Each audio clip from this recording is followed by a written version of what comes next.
Okay, let's solve a question now where we need to find the remainder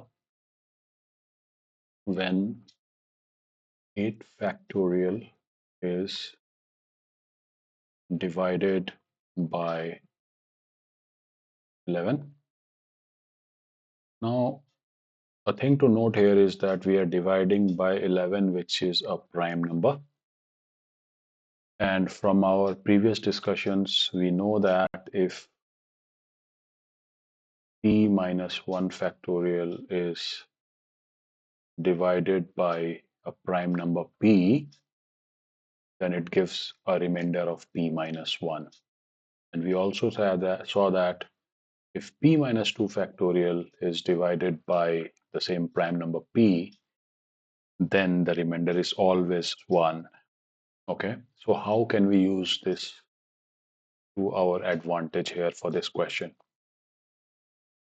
So if we look at this particular question here, the value of p is 11. So we can say from here that 10 factorial will give us, and we divide it by 11 will give us a remainder of 10.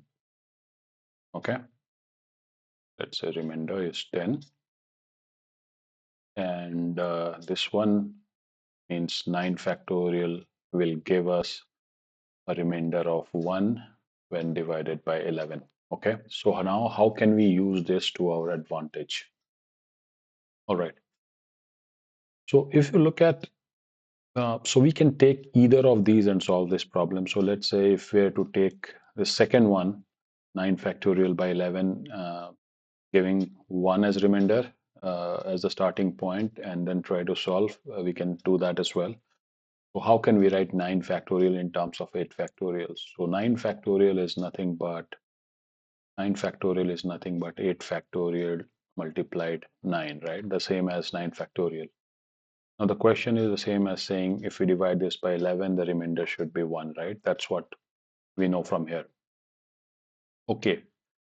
Now assume that 8 factorial would have given us the remainder as x when divided by 11. So let's say that this is what we have here. So this is the same as saying x as a remainder with respect to 11, and 9 is obviously 9 as a remainder. When you divide by 11, 9 is a smaller value than 11, so 9 gives a remainder of 9 with 11. And obviously this gives us, as per above, the remainder as 1, isn't it?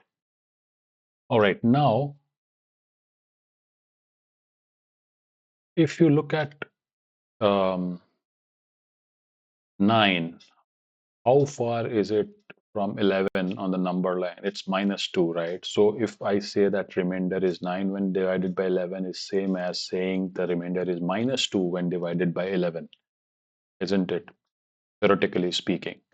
So let's say if I say this is minus 2 and then take a product with x.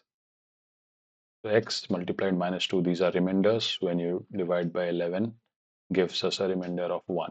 Okay. Now, remember, in order to get a remainder of 1 by when divide a number by 11, what kind of possibilities can we have? One possibility is that this number is 1. 1 divided by 11 gives a remainder of 11. Then you keep adding 11. So next number will be 12, then so on and so forth, right? All these numbers when divided by 11 will give a remainder of 1.